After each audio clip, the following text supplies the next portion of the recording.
Let's talk about hair. It's not your average conversation. I always want to say good afternoon, good morning, good evening, whenever you're listening. Welcome to another edition of Main Talk, not your average conversations about hair. I'm Deshawn Bullard, your host. I am a licensed cosmetologist, board certified licensed cosmetologist, trichologist, certified hair loss specialist. Hey, you want to find out more about me? Listen to the previous episodes where I give the full tea, spill the full tea about who I am. But I'm the host of Main Talk, and I say it's not your ordinary conversations about hair, but this season is all dedicated to shop talk. I am hosting this episode with my sidekick, Miss Ashley. Hello, Ashley. Hi. Hello. Thank you for joining Listen. Main Talk. Yes. Well, guys, every episode, the goal of Main Talk is to talk about what's going on, especially this season. What is going on in the beauty industry? What's happening in our salons? What's happening in our shops? What's happening all around us in the world of hair? Ashley, we have talked in our previous episodes, it's all been about the salons, the hairstylists, pricing, all the things that we are going through in today's world, the hair era, natural hair, relaxed hair, natural hair Nazis. But one big conversation to have is about the beauty supply stores. The beauty supply stores are not like the beauty supply stores of back in the day. Before beauty supply stores, I don't know, I'm a little older than you, but back in the day, there were no beauty supply stores. Our beauty supply stores was like a Walgreens or Woolworths back in the day. And when you say back in the day, you are talking about the 70s. That's when you would go to Walgreens. Yeah. If you wanted if you wanted anything, a combs or anything like that, you went to like a Kmart, right? That's where they had those things, bobby pins and things like that. I was thinking about that. Yeah, I was thinking about that myself of what do I remember? So I'm an 80s baby. So as far back as I can remember, as far as my experience of going in to get any type of hair products were in the 90s. Of course, my mom was taking me, but I wasn't going to like what you see as a beauty supply store today. It was the Sally's. Sally's was the end all be all when I was growing up. It was rare. And then I do remember kind of the tail end, more so like the early 2000s is when so around the time I was probably in high school is when I remember kind of the birth of me seeing, what we see as traditional beauty supply stores now or what they are, me seeing it. And funny enough, I remember at that time, there was like a Black owned beauty supply store. It was a man that owned this store.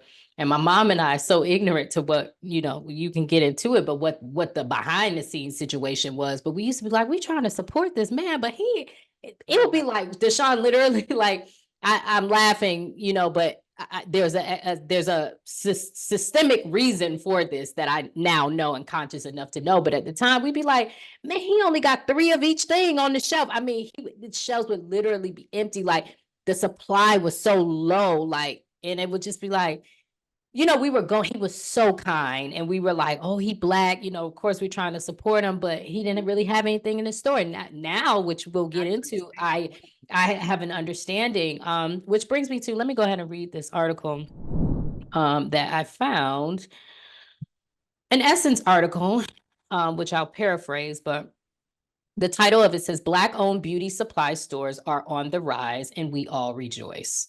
Okay. It's no secret that Black women have the most diverse and unique set of hairstyles known to man. A major reason for that happens to be the beloved beauty supply store, a mainstay in predominantly Black neighborhoods. It's where Black women get all of their well-needed hair products, from their hair for braiding to wigs, luxurious hair flip-worthy extensions. Yet, despite it holding such a crucial importance in our lives, there has been one unfavorable fact that has pervaded the Black community for decades. Although Black women are the main customers and main consumers, The majority of beauty supply stores in the United States are owned by Korean immigrants who have dominated the ethnic hair care market for years. Since actually the 1970s, Korean immigrants have had a monopoly in the beauty supply sector due to their close ties to hair suppliers and wholesalers based in South Korea. However, while that may be the reality right now, the landscape is quickly changing. Correct.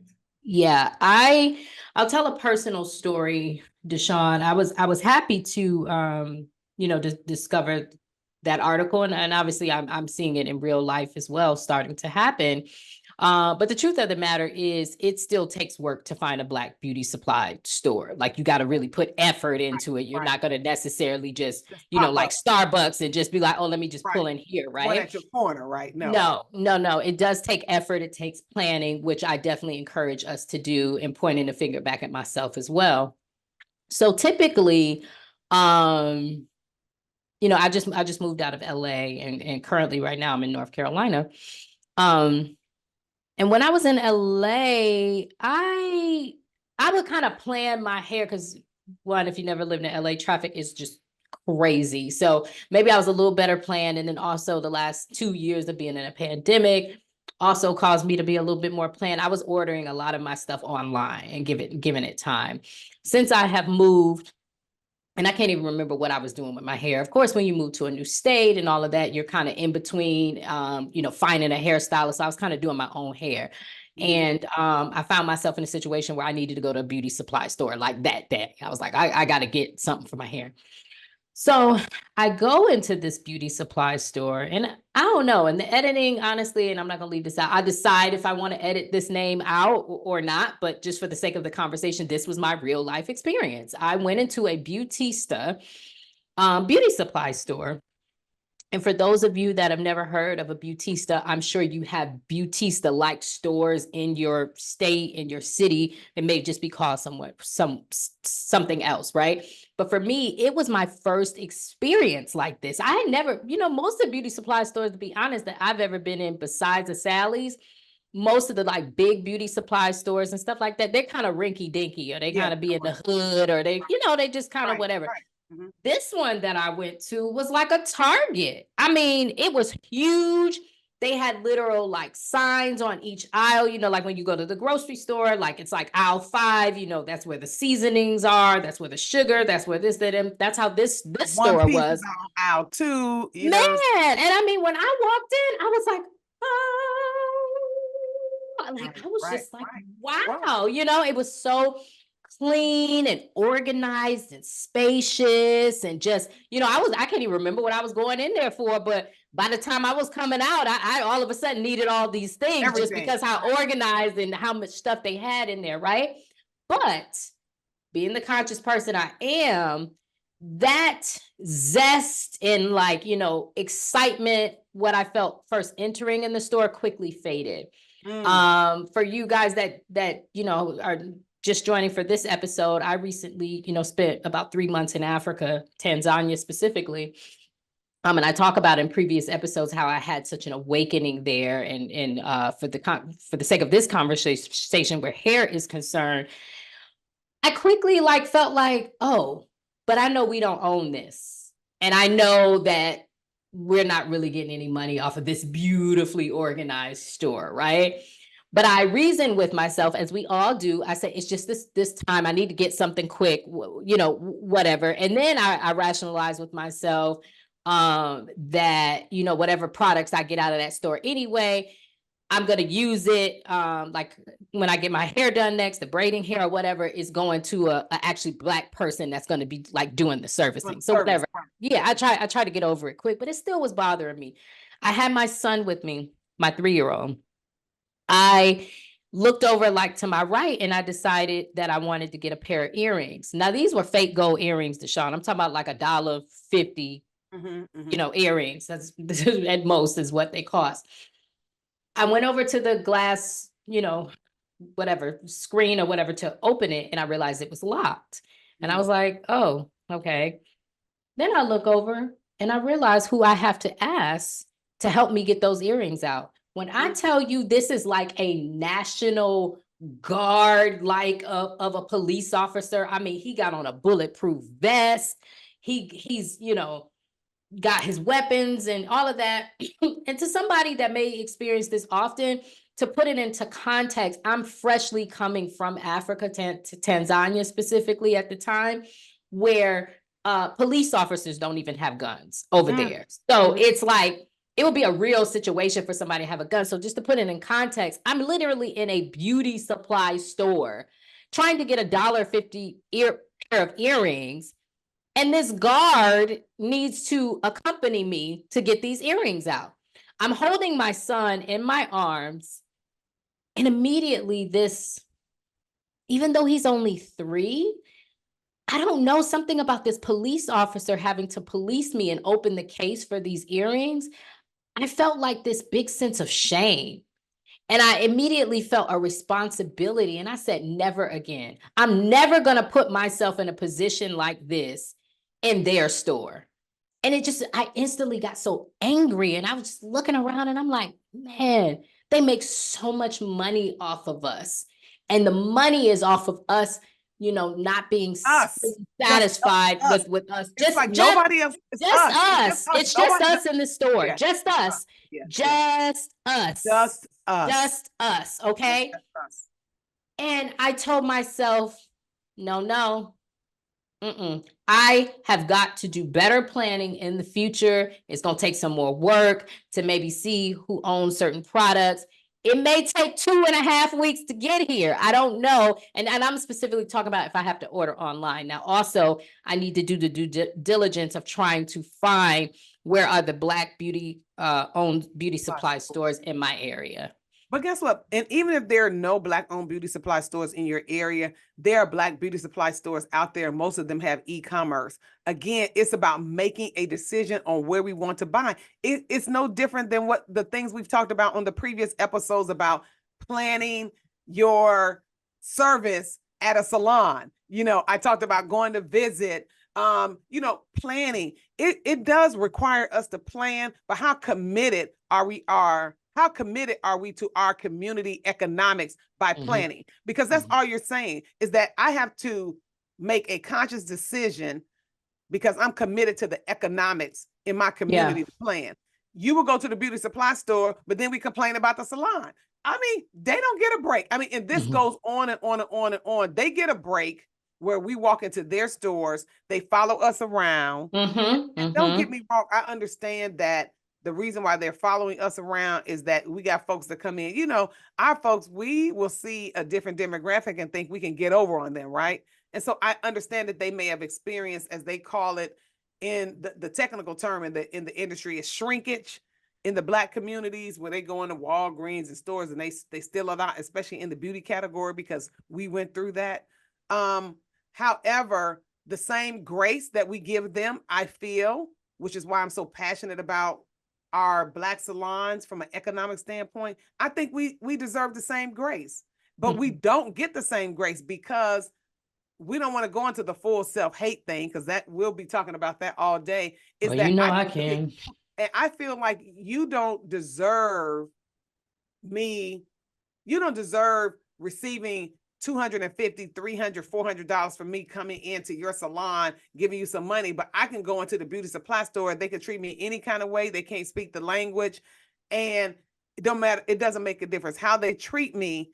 They deserve my money, and I'll go back even if they've done me wrong.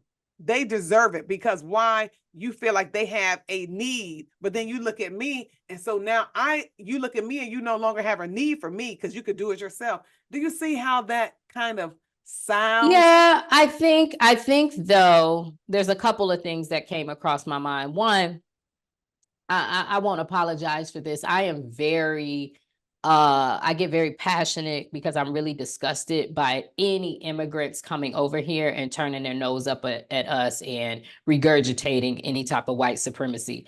You would not be able to come to this so-called land of the free if it wasn't for my ancestors. Right. That's So you right. need to you need to respect me. And also, I am the reason that you put your generations through college That's because right. of my dollars. That's right. So really, when we walk in an Asian beauty supply store, they should be kissing our behind, okay? Right. You need They something, don't. you need Right. something. They should be rolling Right. out the carpet for us when we walk in there, but they don't most of the time. I think what is happening though, a couple of things I did read that a lot of these where we said, I didn't experience it even in the 90s, but in somewhere, I guess, or as early as the 70s, they were opening up these stores.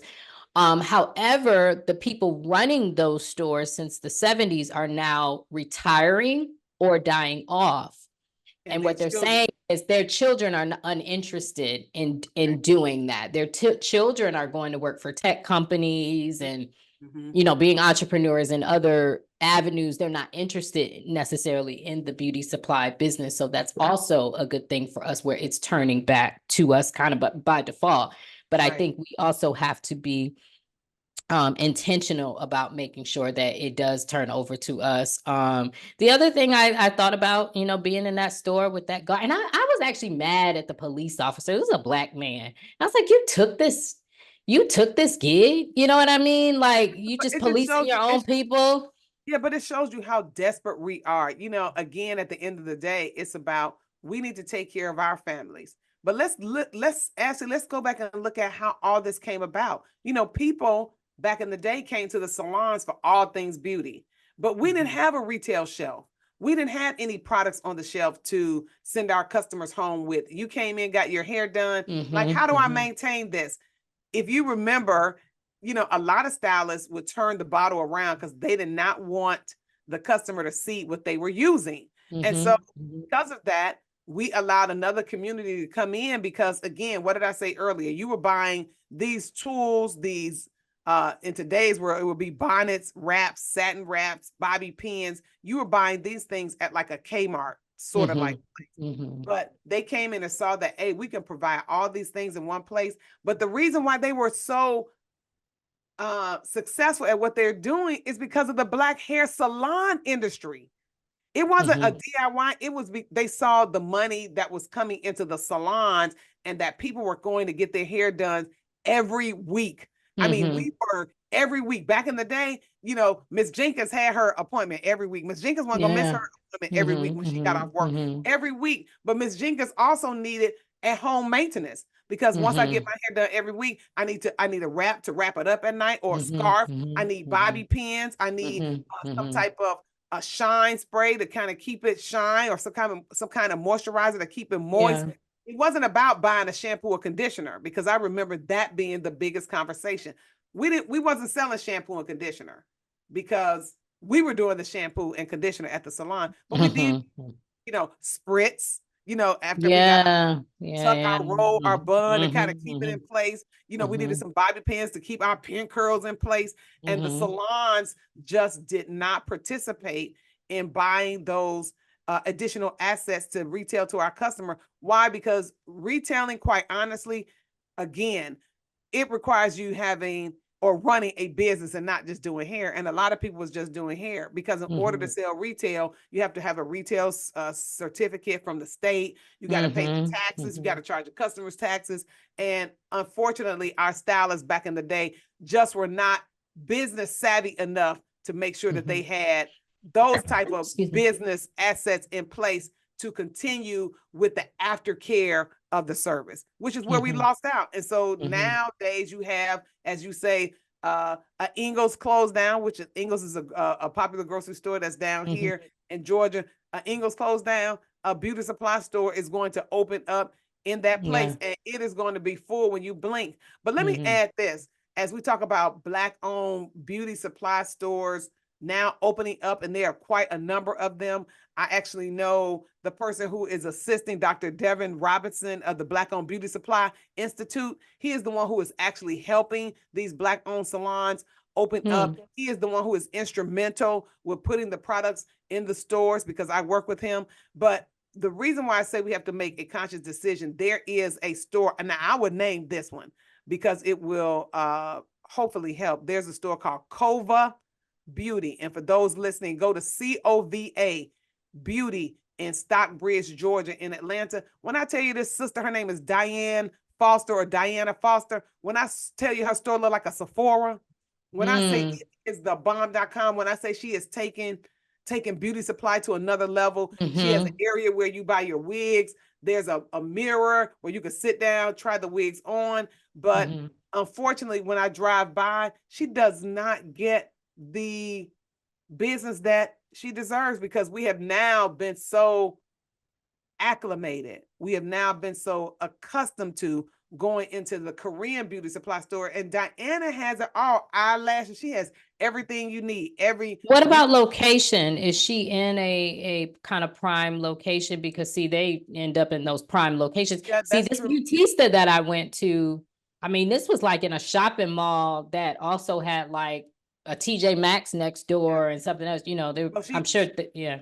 not, but that goes back to us making a conscious decision. Yes, yes, yes. Because our salons yes. our Black salons are not like in a Target. But that's why that to your point, we need to plan and not be, a lot of times with us is fly by night. Like I'm in the middle of retwisting my hair and then I realize, oh, I done ran out of gel. I need to just run somewhere quick.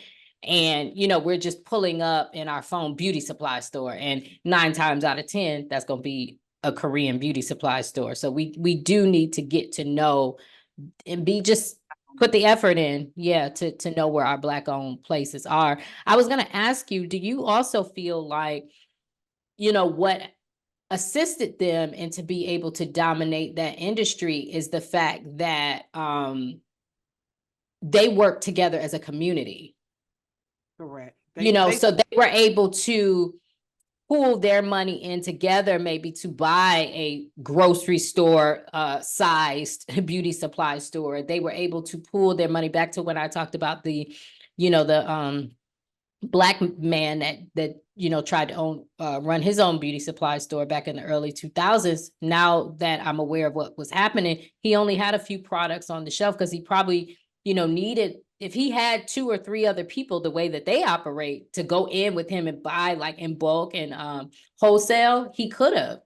Yeah. But we're so individualized in the way that we have been trained, really, because it's not natural to us. We really are community-based people. That's natural to who we really are. And my hope is that we can get back to that, because that's the only way we're gonna conquer through the slavery. Slavery, they kind of as they say, pit us against each other. And we still have that mentality now. Even you talk about it from a beauty supply standpoint, that of course Black owned beauty supply stores are not gonna have as much as they do, because they pull together. For us, it's about, I always want to be the best.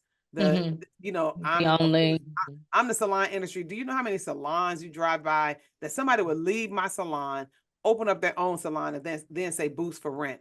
How many salons you drive by that says Boots for Rent? That instead of being okay with working, I'm just going to throw me in the pot. Working for me, you start working for me, you start taking home $80,000 a year. This is a real scenario. You come to me, you used to work at Piccadilly. You came up in an old beat up Nissan Sentra. By the time you work with me in 2 years, 3 years, you're not making, you're taking home $80,000, taking home $80,000. Now you drive a BMW with a flat screen. You're able to buy a house, but because you're taking home $80,000 and you may be grossing 140, you look and say, I want the full 140. So I've given you every client. I provided all the products. You were making, it was okay for you to work for a restaurant, making minimum wage an hour, standing on your feet. And we're now only working Wednesday through Saturday, and you're taking home $80,000 and you throw it in my face and say, I want to steal all the clients you gave me and go open up my own. This is a standard, unfortunately, in the Black community, because I don't know any place else where somebody gonna throw $80,000 in somebody's face, because I felt like if I was a white woman, it would not have happened. But this is what goes on in our community, from the salon business to the beauty supply business. My only goal and hope with the Black owned beauty supply businesses that are opening is that we can support them because they're not going to stay open like Kova if nobody supports them. We got to go into Kova and support her because I told her it's like we need a Kova everywhere. But if we can't make the Kova store that she has open, Stockbridge is a bunch of Black women in Stockbridge. It doesn't have to be in a prime location. Do you know how many people drive past her store every day? It is on a main highway, 138 here. So people have to drive back past that store every day to get home. It's about making a conscious decision to say, I'm going to shop at Kova and I'm not going to, you know, Kim's beauty supply store. Yeah, and we got to get fed up enough with Kim's. You know, we do. You know, we got to have that layer of us really peel back to just not have a good feeling when we're giving our money to Kim. You know what I mean? We need to want that money to circulate back in our community, you know, and you know, people get offended when Black people say that, although every other community does that. They want their money to circulate in their community. So yeah, I think to your point, it's just really got to be a conscious effort to want to do that. I also feel like, and you could probably speak more to this, that there is, you know, a rise of Black, I mean, you're one, and you're really a pioneer in this, one of the pioneers. I don't feel like you talk about it a lot, but being a Black owned actual like product for years. I mean, you were before the world opened up to have a product since I mean, before it was, you know, all the other when it was hard, you know, when it was hard. Yeah, see now it's like cool. We see where people have Black owned products and they got their face on it. They're the face of it. They got commercials. Back when you were first starting, you were hiding. You didn't want people to know. Yeah. I had to hide. You know, I could not. It was very important for me not to let people know who I was that owned the brand because it wasn't favorable for a Black woman to own a brand. And remember, we went in JCPenney right around 2012, and we were considered the first Black female brand to go into a chain like JCPenney. They had some other brands that were owned, or as we call them, salon brands that were owned by Black men, but not a Black woman. And I started out as a salon brand. So as we talk about beauty supply stores, remember the purpose of a beauty supply store was to also sell products to consumers, but also to sell products to salons because the salons didn't have a place to get bobby pins and combs and things like that. That's why Sally came about. Because remember, Sally wasn't really catering to like the Black salon. Let's be real. You know, eventually, you know, it opened up because all dollars are green, as one of my friends say. But remember, for the Black community, we didn't necessarily feel like the products on the shelf at Sally's. Remember, Sally's really just not too long ago opened up a Black shelf. The products in Sally's were not designed for Black hair salons, which is what Sally's was a store for salons. But the Black salon did not feel like there was anything really there for them. So the beauty supply store was open for the Black salons to get what they need at a wholesale price, as well as to sell to consumers, because the Black salons wasn't selling to the consumer. So it had a double, you know, it was two-edged, right? So now fast forward, we have, you know, the world is open, you know, everybody has curly hair and they making money off curly hair. Right. But again, I think part of the other reason they've been able to dominate in the way that they do, and it's progressed, is because of wigs and weaves. You know what I mean? And more people doing their hair at home. And that's exactly their biggest selling point. The biggest selling point is not a shampoo and a conditioner. The biggest sales in a beauty supply store is wigs, weaves, edge control, and eyelashes. Right. I mean, you know, those are the big sellers. And so, again, now salons, I can say, I know you say my salon is a rarity, you know, but we understand that every time a client get out of our chair, because clients are not necessarily getting their hair done like every week. We do have some that come every 2 weeks or some that may come once a quarter. Now we have that shampoo, that conditioner to sell, that shine spray, that edge control. We have these retail packages that we're sending customers home with. I think the biggest takeaway for me with this show from a beauty supply store standpoint is that it's here now. It's not going to go away. We have a whole generation of kids who grew up going into the beauty supply store.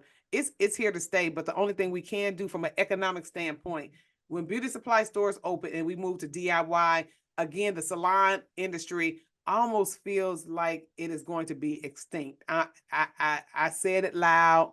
I'm not Mm. proud of it, but it feels like, where are the Black salons, as we talked about? You know, people are in suites. So as I spoke with a white client the other day who had her hair beautiful, she's you know, one of my contractors, and she said that she loved going into an open floor salon because you can hear the conversations from other people. You understand what's going on in the world. You see what other people's point of view is about what Back they to say, community, what I back was to saying. community Yeah, about what you you're saying. So learned a salon speak, lot. you lose that. You lose that. Yeah. And And we're I'm the now more generation. individualized. We're now more I individualized. agree. I agree. And though I'm a millennial, an older millennial, and I say older millennial because I know my age group in particular was kind of the last of a particular group to kind of bridge a couple of things together. And what I mean by that, like I grew up with a relaxer, but I also remember getting my hair pressed. You know, I do remember the rise of like the Korean beauty supply stores, but I also remember life kind of before that was really popular, at least where I was from. Um, and I grew up going to a hair salon, open floor hair salon, where there was 6 or 7 different stylists in there with different chairs. There was conversation, talking about whether what's happening in entertainment, what's happening in politics, what's happening in the church. Yes. And you can speak to a lot of that, even being the generation before me.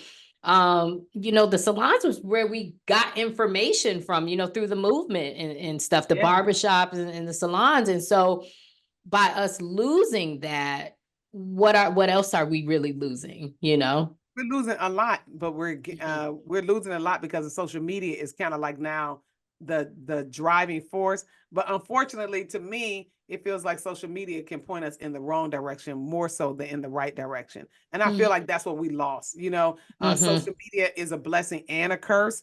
Don't get me wrong. I love social media. I have all of them on my phone, and Yeah, it's yeah. become my new TV station in Mhm. some forms. But the biggest thing is I just have to be careful. Whereas the salon to me felt like a safe space. You know, it back in the day, the salon professional was so reverenced that it's like my stylist said, and my stylist said, and my stylist said, no, I need to do this. And my stylist said, I need to wrap my hair with this. And my stylist said, but today Yeah.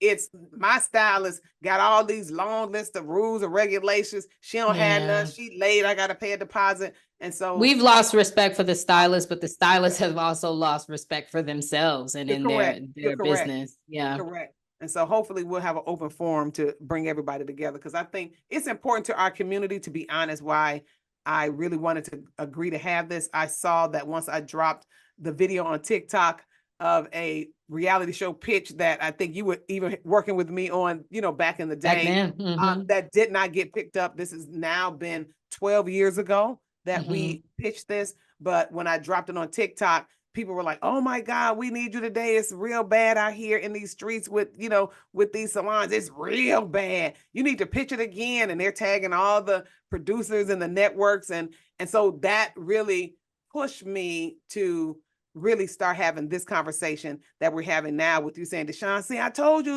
you know, we need to have the conversation.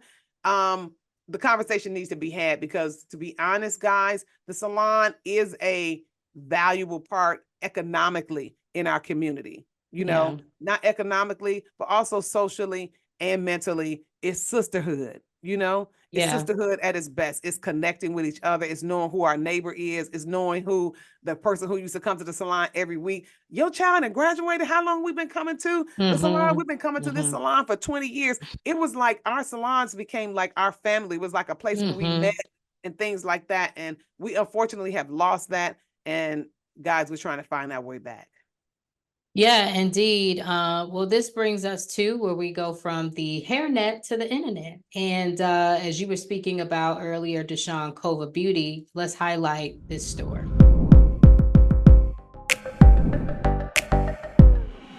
Main.